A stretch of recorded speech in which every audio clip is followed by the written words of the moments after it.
Andi adalah seorang tukang ojek yang sering bekerja hingga larut malam. Malam itu, hujan baru saja reda, dan angin dingin menusuk tulang. Jalanan di desanya yang biasanya sudah sepi di malam hari terasa semakin mencekam. Namun, demi menafkahi keluarganya, Andi tetap bertahan mencari penumpang. Saat sedang duduk di pangkalan ojek yang kosong, sebuah notifikasi masuk ke ponselnya. Ada urutan dari lokasi yang cukup aneh, sebuah kuburan tua di pinggir desa. Andi merasa ragu, siapa yang memesan ojek dari tempat seperti itu? Namun, pikiran segera dialihkan oleh kebutuhan hidup. Mungkin ada orang yang terjebak di sana karena hujan, gumamnya. Dengan helm di kepala dan doa di hati, Andi melaju menuju lokasi. Sesampainya di depan kuburan tua, ia melihat seorang wanita berdiri di bawah pohon besar yang ada di dekat gerbang kuburan. Wanita itu mengenakan kebaya putih panjang, rambut terurai, dan wajahnya tertunduk sehingga sulit dilihat.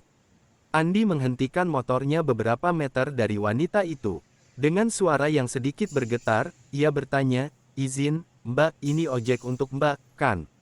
Wanita itu hanya mengangguk tanpa mengucapkan kata pun. Dengan perasaan aneh, Andi mengarahkan motornya lebih dekat.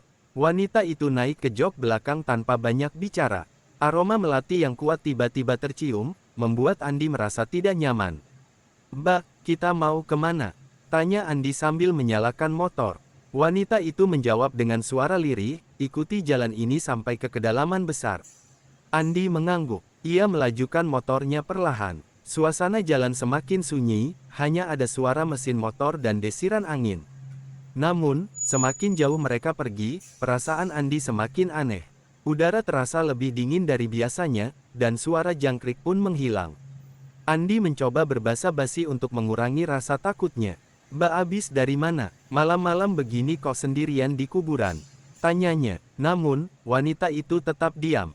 Tidak ada respon sama sekali. Andi mencoba melirik wanita itu melalui spion, dan saat itulah ia menyadari sesuatu yang membuat darahnya berdesir. Bayangan wanita itu tidak terlihat di spion, hanya ada jok motor yang kosong di belakangnya.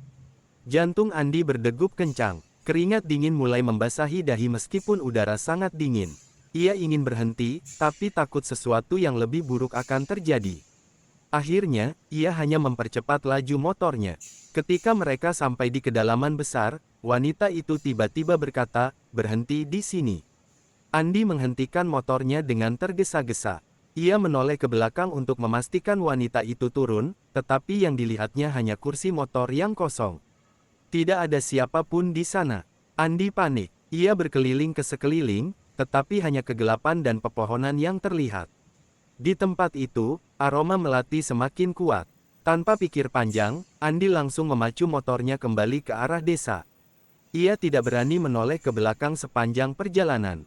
Sesampainya di rumah, Andi bercerita kepada tetangganya tentang kejadian itu. Salah satu tetangganya, Pak Sarman, yang sudah lama tinggal di desa tersebut, berkata, "Andi, kamu pasti bertemu dengan Mbak Rumi. Dia adalah penunggu kuburan tua itu. Dulu, dia meninggal di sana setelah kecelakaan. Banyak orang yang melihatnya meminta tumpangan, tapi sebenarnya dia tidak pernah benar-benar naik motor." Mendengar cerita itu, Andi merinding. Ia bersumpah tidak akan pernah lagi menerima pesanan dari tempat yang mencurigakan, terutama di malam hari.